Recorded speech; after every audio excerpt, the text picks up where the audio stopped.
I want to talk about boundaries and nations.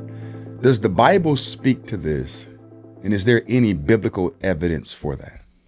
Well, there is, and this is one of the things that I find so fascinating and so actually relevant for our own time, because we struggle now to try to define what a political community is. We think about it, some people will say it's just a convention, it's just an association, it's a contract that can be broken at will. I join one country and then I should be able to another day leave and go on to another one, almost like it's a short-term a business agreement. I mean, I don't even know if you get out of a contract in business that quickly, but that's a lot of the conception that people have of what a political community is supposed to look like. And the Bible actually guides us on this very question. It describes the political community and the way God arranges the world in terms of a nation. So let's just go a little bit to the root of that so we understand what we're talking about.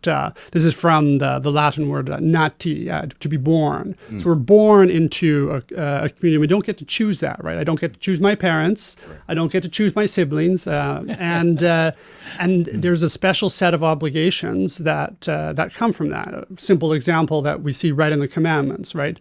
To honor your father and mother is an example of the special duty that I owe in virtue of those to whom I'm born. Not something I get to choose. Not something that comes my way. It's something that I have a commandment and obligation to take up. And nations have the same biblical characteristic. And it's really, I think, a very helpful way to guide us through some of the muddied waters if we're trying to understand what a political community is. We can actually look and see that political form exists.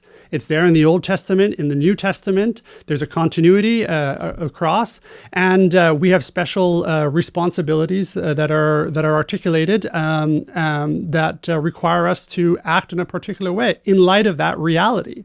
That forms us, that shapes us, and that gives us a context in which we love others. So, how does this apply to immigration today? Well, for the one thing, there are people who are not members of my nation. And that's all right. And God outlines the boundaries for that.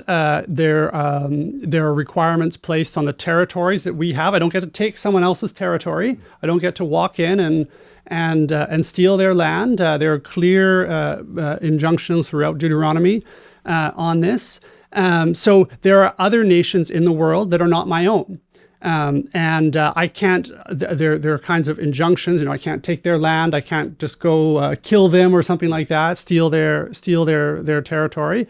Conversely, what happens if there's some kind of mingling or joining together? Well, we actually get clear lessons upon what obligations are placed for foreigners who live in the Old Testament case, foreigners who come into Israel. There are different duties that are placed upon them, and that's a recognition that sometimes you might have someone who comes in to work for a short time.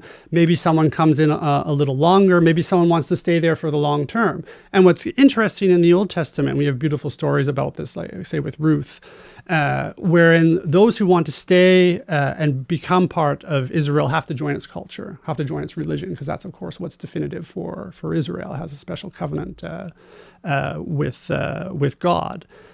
So this kind of framework for your duties or responsibilities comes out of Scripture. We have moral teachings there that we can follow.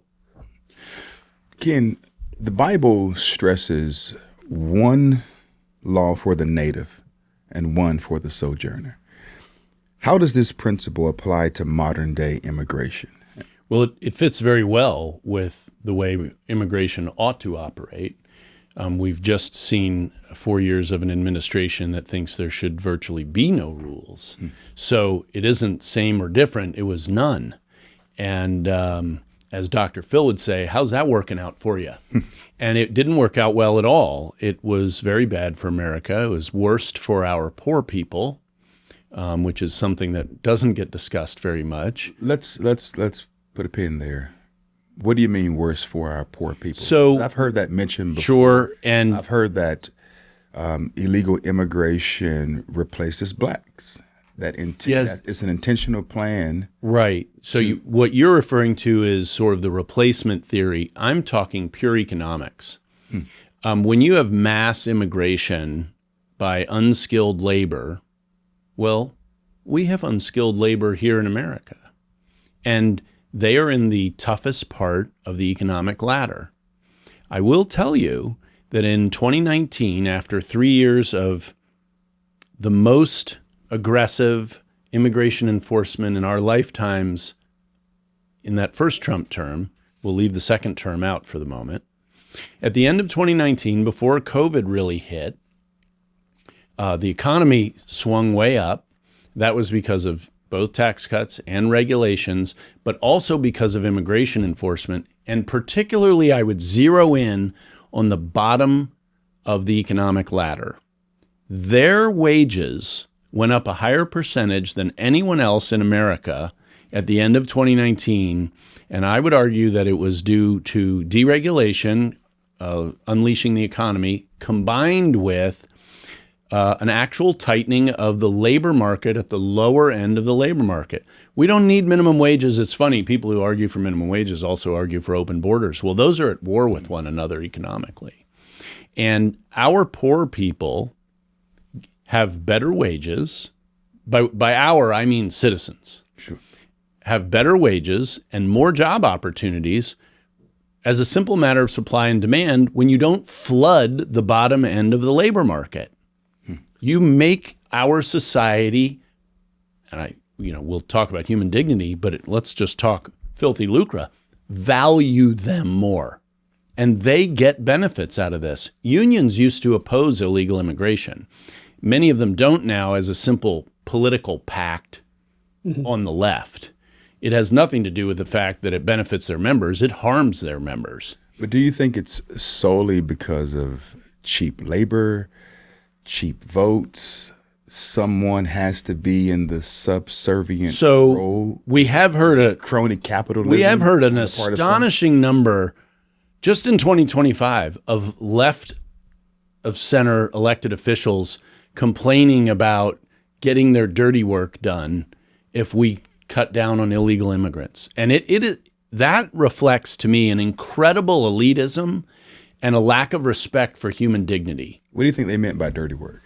Well, they've said, and some of it is too rude to use. But, who's going to pick our crops? Who's going to do this? Who's going to do that? I got news for you, folks. Those things have always gotten done in this country. When you hear, and this is really important, when you hear someone say, there are jobs Americans won't do, you're hearing from an elitist.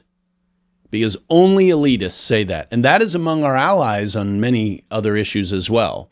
And these are kind of the Chamber of Commerce folks who have that view approach to immigration. So bottom line is big. But you asked, what one thing for them? There isn't one thing. They believe in groupthink because they're racist on the left. They believe they give the benefit. We let you break the law. You will vote for us when we somehow manage to get you into the voting pool. They're also saying quite openly how important, pronouns are bad, the left-wing elected officials are saying they need illegals for the census apportionment of political power and of money to their sanctuary cities and states. They're not kidding. It's the rest of the folks over there say, oh my gosh, I can't believe she said that. I can't believe he said that. Not because it wasn't true, because they try to hide the truth. Because what we call liberalism, it's really Marxism now, it can't stand up to the truth.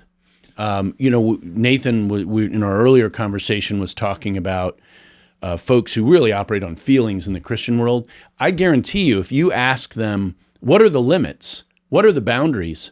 They can't answer the question, or they refuse to answer the question because they have no limits. They're not operating on any principled basis. And what we're hearing today in this conversation is that there's an intentional plan to attack America from within by keeping her borders open and by allowing criminal illegal aliens into our country.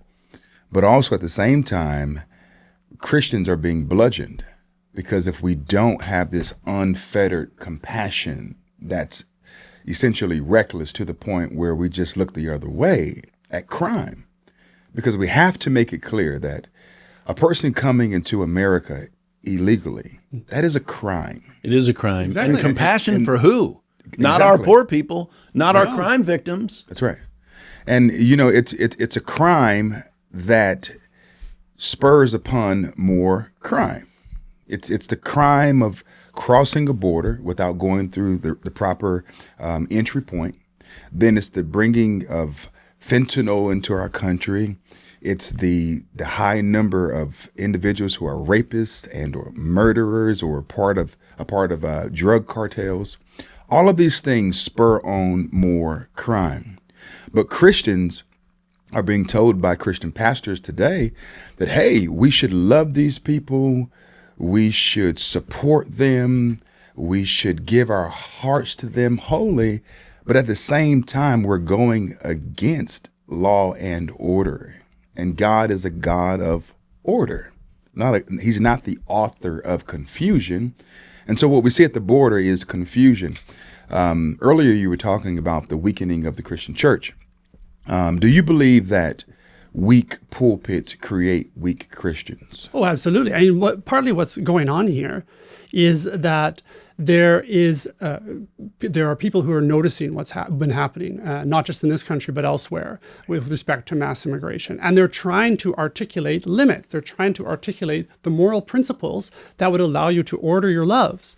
And instead of doing that, or every time they try to go towards that, they have other people, whether it's coming from the pulpit, whether it's coming from powerful NGOs or from the media world, that is telling them they're wrong to even think of that. Mm. They're guilty of being racist. They're bad Christians.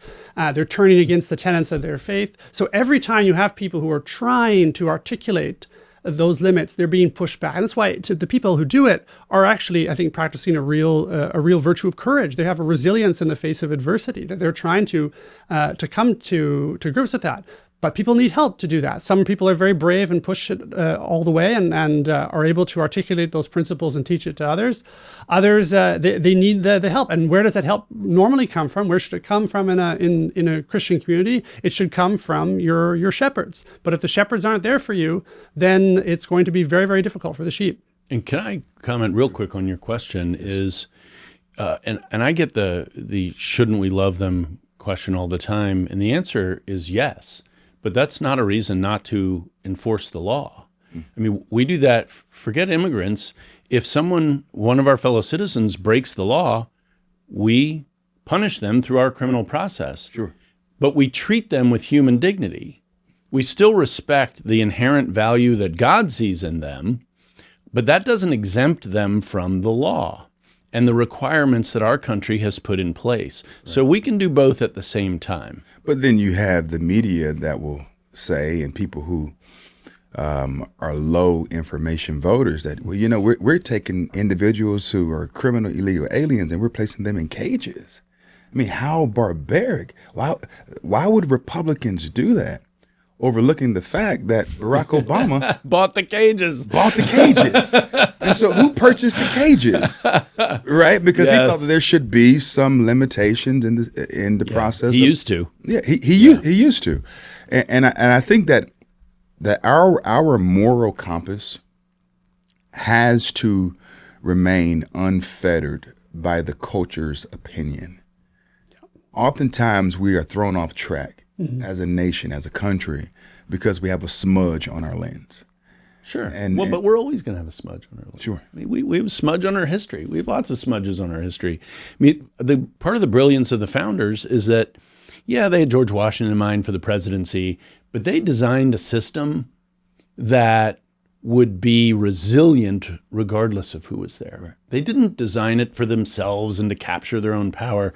They put checks and balances in place so power could balance power, and that we would kind of muddle forward together. Right. And, we're very imperfect human beings, but it is the least bad form of government in the history of the world. Indeed.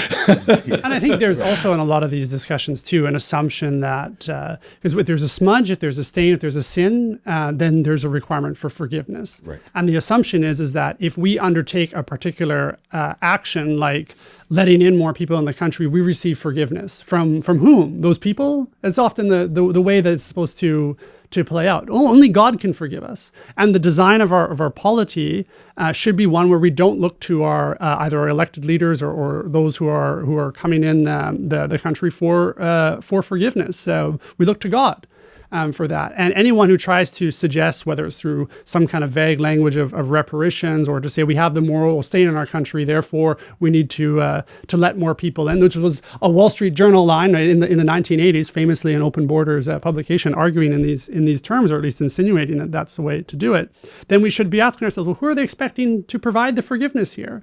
Right. Well, and you should recognize that God's been squeezed out of the public square since World War II. Yeah. There's a bit of a recovery on the law with this Supreme Court. But there are two things government cannot do. Government cannot love, and our government cannot bring you to faith. It's not allowed, right? And so when people are making arguments with the implication that these two most important things in a human being's life, your relationship with God first and your loving relationship with the people around you, can somehow come from government, that is a false argument. Again, if you can challenge them directly on an argument, it won't hold up. They can't defend the position because it isn't true. Right. It isn't true. I'm going to give you closing statements on this segment. Love your neighbor. Does that mean also support crime blindly? No, and this is one of the big mistakes that people make about love. I think it is something we really have to understand is important. It comes right from Augustine, and the way he talks about the order of love, the ordo amoris, right, as the vice president said the other day. What's key here is you can have an excessive love. You can love something too much. A miser loves his gold too much. He has an undue, improper attachment. So whenever you're talking about love, whenever someone says the phrase "love your neighbor," "love your friends," "love your food," the question is always about how you order that love in relation to everything else. The problem with the miser is he loves his gold at the expense of justice. What we need to ask ourselves when we're talking about migrants is, do we love them at the expense of justice? It's the same kind of question. Do we have our understanding of charity, which is, of course, a virtue and a key pedestal for understanding what love is, but do we have a place for justice in that? Because charity without justice just becomes an empty sentimentalism, an empty moralism that is so easily captured by the kinds of forces that we've referred to, whether it's a media high priest telling us and stigmatizing us if we try to think in one way, right. Whether it's the crony capitalism that you referred to earlier, whether it's NGOs. We have to be able to order our loves properly, or we aren't actually living virtuously.